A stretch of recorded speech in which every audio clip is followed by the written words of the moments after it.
예레미야 52장의 말씀을 저와 우리 성도님들이 한 절씩 교독하도록 하겠습니다.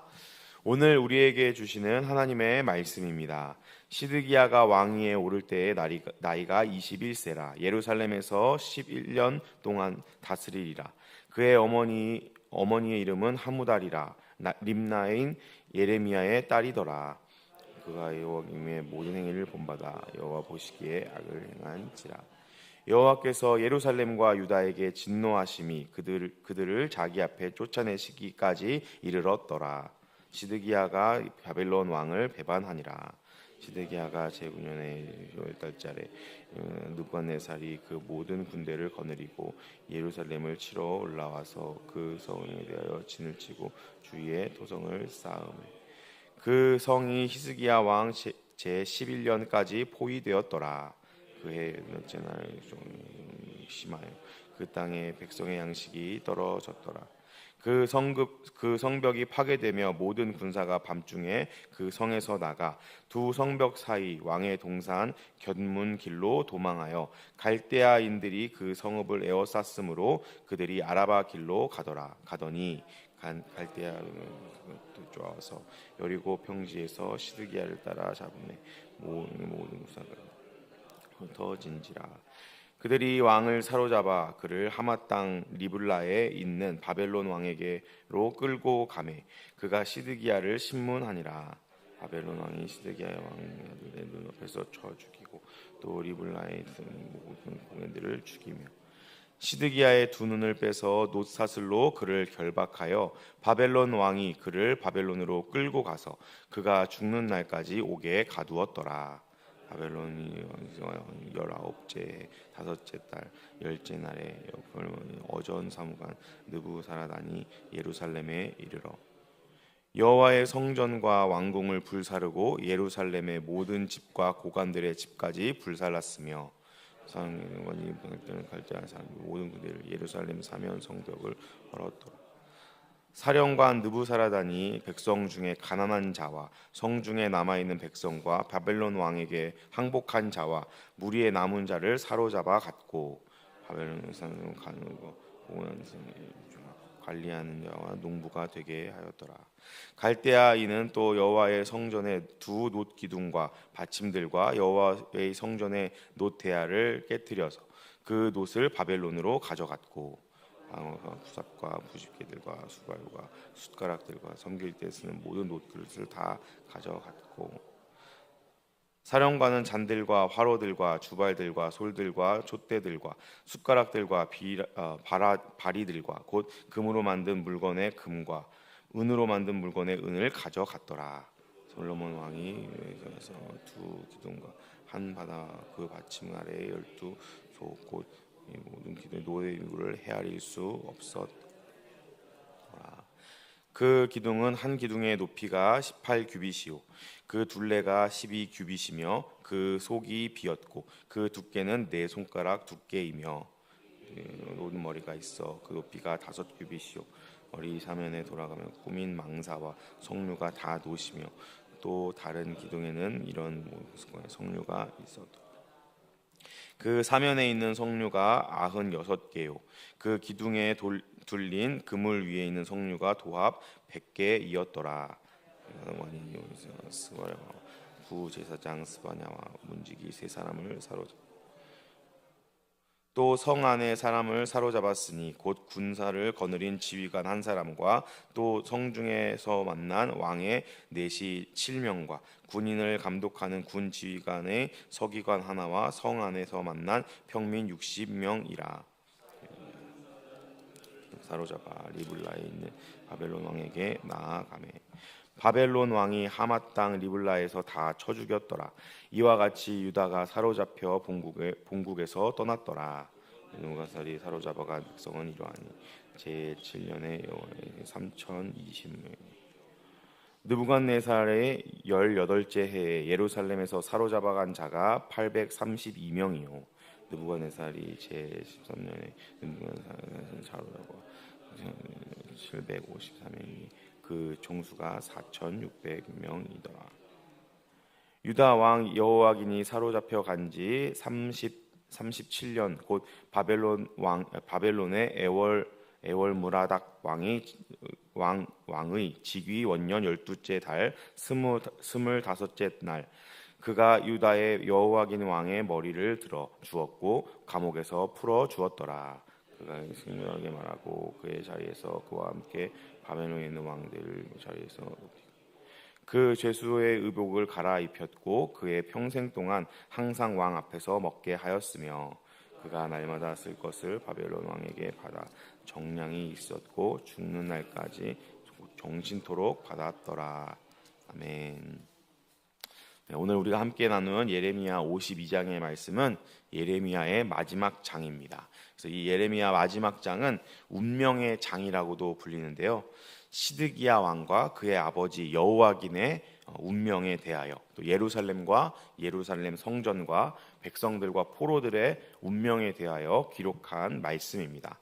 이 52장에 나오는 이 많은 말씀들은 열왕기하 24장부터 25장에 나오는 내용과 거의 일치합니다. 그래서 이러한 역사적인 자료들은 예레미야가 선지자로서 얼마나 정당한지 그리고 하나님께서 예레미야를 통하여 하신 말씀들이 얼마나 진실된지를 우리에게 보여주며 특별히 포로로 끌려간 많은 자들을 격려하였고 어려운 상황 속에서도 하나님의 예언은 성취되고 하나님의 말씀은 반드시 이루어진다라는 믿음의 자극제의 역할을 하는 그런 귀한 장입니다. 그래서 오늘 이 예레미야 52장의 말씀은 크게 두 부분으로 나눌 수가 있습니다. 1절부터 23절까지는 예루살렘의 운명에 대하여 그리고 24절부터 마지막 34절까지는 특정한 개인들에 대한 운명에 대하여 우리에게 기록하고 있습니다. 오늘 예레미야 52장의 말씀을 통하여서 하나님께서 주시는 은혜를 함께 나누려고 합니다. 먼저 2절 말씀을 한번 같이 나누겠습니다. 2절 말씀 제가 읽어드리겠습니다. 그가 여호와 김의 모든 행위를 본받아 여호와 보시기에 악을 행한지라. 아멘. 이러한 평가는 유다의 마지막 왕인 시드기야에게 내려진 평가입니다. 이 시드기야 왕 가문에 이제 계속해서 나쁜 왕들이 즉위하고 마지막 이렇게 비참한 말로를 맞이하는 것을 우리가 살펴볼 수 있는데요. 이전에 아주 굵직한 하나님께 칭찬을 받는 착한 왕이 한 명이 등장합니다. 그의 이름은 바로 요시야입니다. 하지만 이 요시야 왕 이후로 태어난 이 요시야 왕의 후손들은 여호아사스, 여호야김, 여호야긴, 시드기야 이 네 명의 후손들은 아버지이자 할아버지이자 증조 할아버지인 이 요시야의 길을 따르지 않고 오히려 나쁜 왕들의 전철을 따라서 하나님 보시기에 악을 행했다라고 성경은 우리에게 평가하고 있습니다. 그래서 이 마지막 시드기야 왕도 역시 자신의 증조 할아버지였던 여호야김의 악한 길을 똑같이 따르는 모습을 우리에게 보여주고 있습니다. 그래서 이 유다의 마지막 왕이었던 시드기야는 하나님께서 내리는 심판을 맞이하여서 바벨론으로 포로로 끌려가는 안타까운 말로를 우리에게 보여주고 있습니다. 이어지는 4절부터 12절까지의 말씀은 열왕기 하에도 기록되어 있고 우리가 전에 살펴보았던 예레미야 39장의 말씀과도 동일한 말씀임을 우리가 확인할 수 있습니다. 이렇게 같은 내용들이 반복되는 것은 하나님께서 예레미야의 예언의 정당성을 확보해 주시고 이러한 일들이 실제로 일어났다라는 역사적인 그런 증거와 자료들을 더욱더 보충하기 위해서 벌어지는 내용들입니다. 그리고 이어지는 12절부터 16절까지의 말씀은 예루살렘 성이 함락되는 장면을 우리에게 보여주고 있습니다. 예루살렘 성이 함락되는 것도 이스라엘 백성들에게는 굉장히 충격적이고 가슴 아픈 일이지만 예루살렘에 살고 있던 거민들, 하나님의 백성들에게 더 충격적인 일이 발생합니다. 그것이 무엇이냐면 17절부터 23절까지에 나오는 예루살렘 성전의 파괴입니다.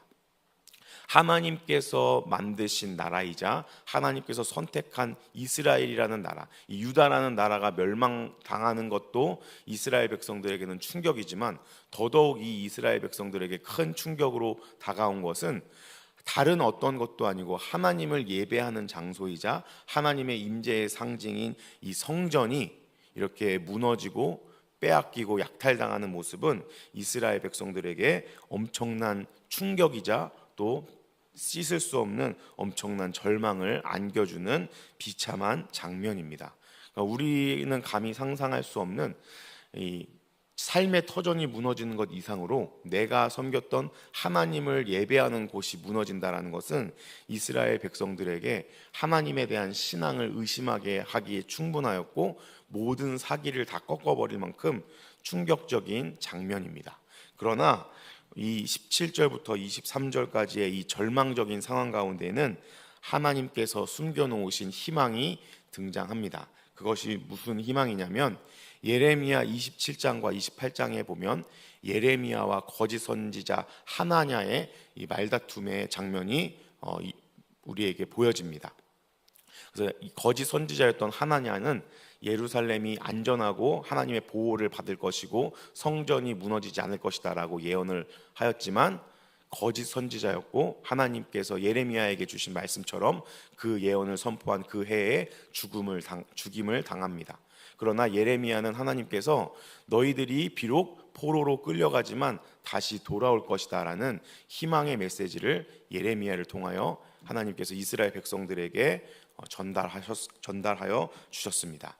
이 장면을 통하여 우리가 살펴볼 수 있는 것이 무엇이냐면 이 지금 성전이 함락되어지고 성전에서 하나님을 예배했던 모든 기구들이 바벨론으로 끌려가는 이유가 무엇이냐면 그것들이 바벨론에서 안전하게 보관되었다가 포로 기한의 때에 다시 돌아오게끔 하기 위한 하나님의 배려와 하나님의 계획이 있기 때문이다라는 것을 우리는 기억할 수가 있습니다. 이 21절부터 23절까지는 성전의 물품들 중에 어떤 것들이 바벨론으로 옮겨졌는지 우리에게 세세한 목록들을 제공하고 있습니다. 이것은 예레미야의 예언의 진정성과 진실성이 얼마나 뛰어난지를 확증해 주는 것이고 성전이 불타기 전에 이 바벨론이 본격적으로 성전을 헐어버리고 불지르기 전에 안전하게 그 모든 기구들이 바벨론으로 옮겨지고 이동된다라는 것을 우리에게 보여주고 있습니다. 사랑하는 우리 동관교회 성도 여러분, 이 장면 속에는 고난이 고난으로 끝나지 않는 이유가 무엇인지 우리에게 확실하고 분명하게 보여지는 줄로 믿습니다. 이 지금 안타까운 상황이고 성전이 함락되고 성전에 있던 도구들이 바벨론으로 끌려가는 약탈당하는 안타깝고 절망스러운 상황의 장면이지만 하나님의 놀라운 계획이 여기에 숨겨져 있기 때문에 이스라엘 백성들을 완전히 멸절시키기 위함이 아니라 포로로 끌려갔다가 다시 안전하게 돌아오게 하기 위한 하나님의 계획이 있기 때문에 고난이 고난으로 끝나지 않는 줄로 믿습니다. 우리의 삶 가운데도 마찬가지인 줄로 믿습니다. 우리의 삶 가운데에 여러 가지 장애물들과 여러 가지 위기와 또 여러 가지 고난들이 우리에게 찾아오지만 그 고난들은 우리를 무너뜨리고 넘어뜨리기 위함이 아니라 우리가 그 모든 것들을 극복하고 나아갈 때 하나님께서 우리의 개개인의 인생 가운데 예비해 놓으시고 세워두셨던 하나님의 놀라운 계획을 이루는 도구임을 우리는 기억해야 합니다. 그렇기 때문에 우리에게 찾아오는 어려움과 위기 가운데 우리는 절망하거나 낙심하지 않고 하나님을 붙잡고 그 위기와 어려움을 극복해 나가야 하는 줄로 믿습니다. 그렇게 모든 위기와 어려움들을 극복해 나갈 때 하나님의 놀라운 계획이 우리의 삶 가운데도 놀랍게 성취될 줄로 믿습니다. 우리 모든 동관교회 성도님들의 삶 가운데 이 하나님께서 계획해 놓으신 놀라운 계획들이 또 아름다운 계획들이 하나님 앞에 놀랍게 성취되는 귀한 은혜와 역사가 있기를 예수님의 이름으로 축복합니다. 그리고 이어지는 25절부터 27절까지의 말씀을 보면 이제 이 바벨론 군사들이 예루살렘에 있던 모든 종교적인 혹은 정치적인 혹은 군사적인 지도자들을 처형하고 그리고 남은 자들을 포로로 끌고 가거나 아니면 이 예루살렘의 이 포도원을 관리하는 관리들로 남겨놓고 떠나는 모습을 우리에게 보여주고 있습니다. 그래서 여기서 우리가 주목해야 할 것은 무엇이냐면 포로로 끌려갔던 백성들은 최상류층의 사람들이 아닙니다. 중간 정도의 사회적인 지위를 가지고 있는 사람들이고 오히려 최상류층에 있던 사람들은 이렇게 죽임을 당하고 처형을 당하였다라는 것을 우리는 꼭 기억해야 합니다. 여기에서 우리가 붙잡을 수 있는 은혜와 교훈은 하나님께 쓰임 받는 사람은 무조건 뛰어나고 반드시 다른 사람들보다 앞선 사람이 아니다라는 것입니다. 하나님은 하나님께서 선택한 사람을 반드시 사용하시는 줄로 믿습니다. 그래서 우리 성도님들 가운데 혹시라도 나는 하나님 모시기에 너무나도 부족하고 나는 아무것도 가진 것이 없고 하나님 앞에 나는 능력이 없다라고 그렇게 고백되는 인생들이 있다 할지라도 낙심하지 말고 하나님께 쓰임 받는 것에 대한 소망을 끊지 마시기를 예수님의 이름으로 축복합니다. 하나님께 쓰임 받는 것은 나의 잘남에 있는 것이 아니라 하나님의 선택에 있는 줄로 믿습니다. 하나님께서 우리 한 사람 한 사람을 하나님의 백성들로 선택하셨습니다. 이 연약하고 이 불쌍한 나를 하나님의 나라를 확장시키는 놀라운 도구로 선택하셨는 줄로 믿습니다. 그 하나님의 선택을 붙잡고 하나님의 부르심을 붙잡고 묵묵하게 하나님께서 허락하신 하루의 삶을 최선을 다해 감당하시는 우리 성도님들이 되시기를 예수님의 이름으로 축복합니다. 그리고 이어지는 이 말씀들은 열왕기하 24장과 25장에 나오는 내용과 거의 일치합니다. 그래서 열왕기하 24장, 25장에 보면 두 번의 큰 포로 이동이 이루어집니다. 그러나 이 열왕기하 24장, 25장에 나오는 이 포로의 이동과 오늘 이 예레미야에 기록되어 있는 25장의 52장의 말씀이 약간의 이제 차이점을 보이고 있습니다. 날짜가 상이하다든지 포로로 잡혀간 숫자가 조금 다르다든지 이러한 차이점들이 있는데 이것을 해석하는 방법이 두 가지가 있는데 하나는 이제 바벨론식으로 날짜를 계산하고 바벨론식으로 숫자를 기록한 것 그리고 히브리식으로 날짜를 기록하고 히브리식으로 숫자를 기록한 것 이런 식으로 해석하는 방법이 있지만 이것은 사실 개연성이 많이 떨어져서 현대의 학자들에게는 인정받지 못하는 장면입니다. 그래서 이 열왕기 하에 나오는 내용과 이 예레미야에 나오는 내용의 약간의 차이를 어떻게 이해하는 것이 옳으냐 별개의 사건으로 보는 것입니다. 그래서 열왕기 하에 나왔던 두 번의 큰 포로 이동과 별개로 세 번의 포로의 이동이 더 있었다라고 이해하는 것이 더 알맞습니다. 그래서 포로의 숫자라든지 누구누구 왕의 몇 년에 이런 일이 벌어졌다라든지 이런 날짜가 조금씩 다른 것은 이 모든 사건들이 별개로 이루어지는 것이다. 그래서 총 한 5번 정도의 포로의 이동을 통하여서 예루살렘에 있던 이 유다 백성들이 바벨론으로 끌려가게 되었다라고 이해할 수가 있습니다. 그 중에 우리가 한 구절 살펴보려고 하는데요. 바로 30절 말씀입니다. 30절 말씀에 보면 제가 읽어드리겠습니다. 느부갓네살 왕의 18째 해에 예루살렘에서 사로잡아 간 자가 832명이요. 아멘. 이 30절 말씀에 보면 이 포로의 대대적인 이동에 비추어 보았을 때 굉장히 작은 숫자의 포로가 이동하는 모습을 우리가 볼 수가 있습니다.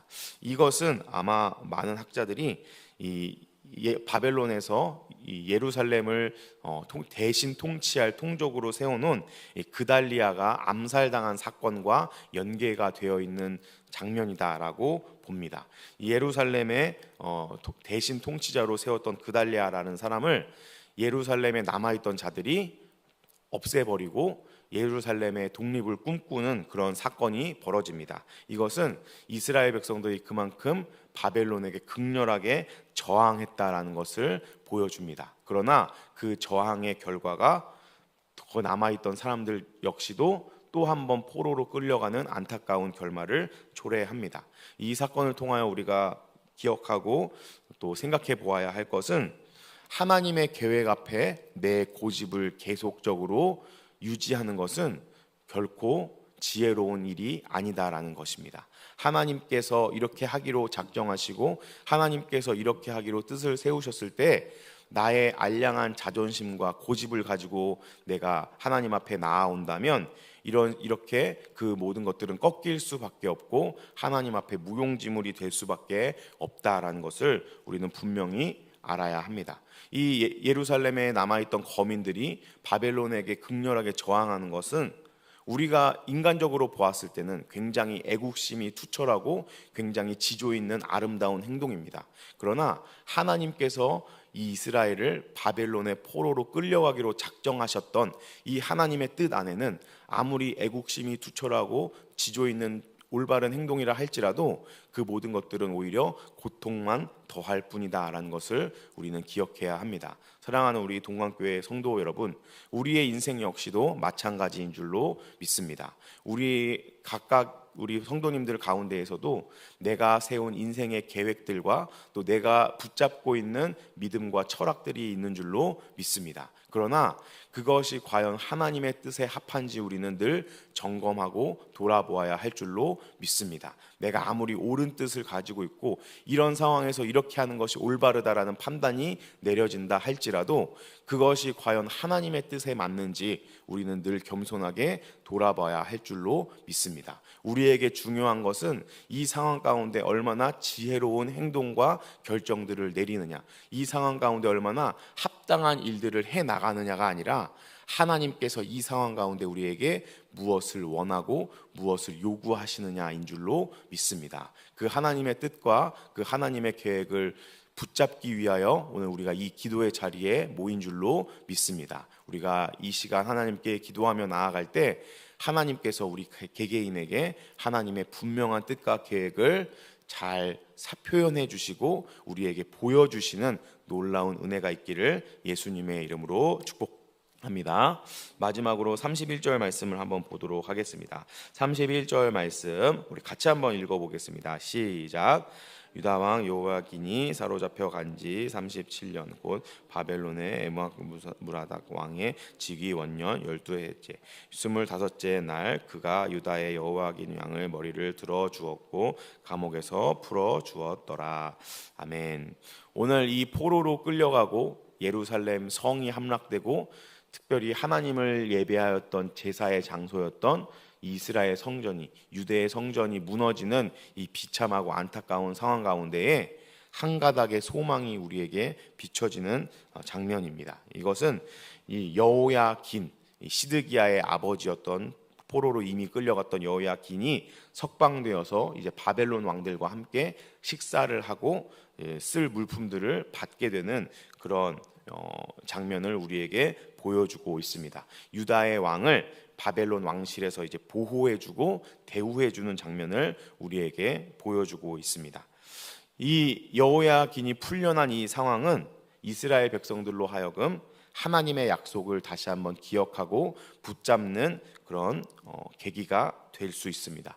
이스라엘의 회복을 꿈꾸는 귀한 장면이 될 수가 있고 포로로 끌려갔던 자들에게 희망을 주는 장면입니다. 왜냐하면 하나님께서는 반드시 하나님의 말씀을 지키시기 때문입니다. 하나님은 하나님의 말씀을 믿는 자에게 역사하시는 분이시기 때문에 그렇습니다. 사랑하는 우리 동관교회 성도 여러분, 하나님께서는 우리의 인생이 하나님의 기쁨이요 하나님의 영광이요 예수 그리스도의 증인이 될 것이다라고 말씀하셨습니다. 비록 내가 지금 처한 상황 가운데는 하나님 내가 감히 하나님의 기쁨이 될 수 없고 하나님의 영광이 될 수 없고 하나님 나라의 확장을 이룰 수 없고 예수님의 증인이 되기에는 너무나도 부족한 인생입니다 라는 그런 고백을 할 상황에 있는 성도님이라 할지라도 하나님께서 말씀하셨기 때문에 우리의 삶이 주님의 기쁨으로 올려드려질 수 있는 줄로 믿습니다. 우리의 삶이 하나님 나라를 확장하는 귀한 도구로 쓰임 받을 수 있는 줄로 믿습니다. 이 하나님의 영광이 되는 인생들이 되시기를 소망하며 기대하시기를 예수님의 이름으로 축복합니다. 하나님께서 우리에게 주신 모든 언약의 말씀들은 반드시 성취되고 이루어질 줄로 믿습니다. 이 반드시 이루어지는 하나님의 약속의 말씀을 붙잡고 하나님께 기도하는 귀한 은혜의 시간이 되시기를 예수님의 이름으로 축복합니다. 우리 함께 기도하도록 하겠습니다. 오늘 주신 말씀을 붙잡고 함께 기도하겠습니다. 그리고 우리 동안교회를 위해서 함께 기도해 주시기를 바랍니다. 우리 담임 목사님과 원로 목사님, 교육자들과 직분자들을 위해 기도해 주시고, 또 진행되고 있는 우리 교육위원회 여름 성경학교와 여름 수련회, 또 진행될 청년부 수련회와 또 단기 선교를 위해서도 함께 기도해 주시기를 바랍니다. 그리고 나라와 민족을 위해서 세계에서 열심히 선교하고 계시는 선교사님들을 위해 함께 기도해 주시고, 각자의 개인의 기도의 제목을 붙잡고 기도하도록 하겠습니다. 우리 주여 한번 크게 부르짖고 기도하신 후에 자유롭게 돌아가도록 하겠습니다.